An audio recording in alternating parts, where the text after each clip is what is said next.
How often do you talk to your ChatGPT friend? Every day? Or every hour? Like me. If you're using it a lot, let me show you how to use it safely and smartly.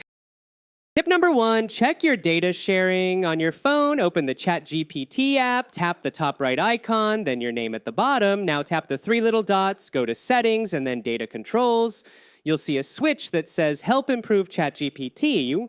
If you don't want to share your chats, just turn it off. If you use ChatGPT on your computer, similarly, click your profile, then go to Settings, then Data Controls, and flip the switch there too. Easy peasy. Tip number 2, keep it private. No names, no passwords, no secret birthday wishes. Just ask general stuff like, how do I help a 4-year-old who loves dinosaurs calm down? That's safe and helpful. Tip number 3, don't trust everything it says. Sometimes ChatGPT is in a weird mood. So, always double check the info, just to be sure.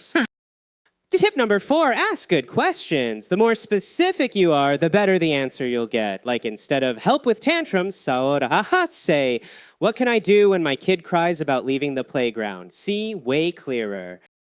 And the last tip, ChatGPT can be awesome if you use it the smart way. So stay safe, ask clearly, and learn cool stuff. And hey, remember, ChatGPT is cool, but it's not a mind reader or a wizard yet.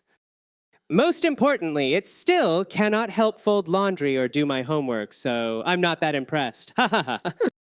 So, if you're like me, ask AI to help with the boring stuff so you can spend more time on the fun stuff, like chilling on YouTube right now. Then follow Auntie AI for more tips and tricks like me.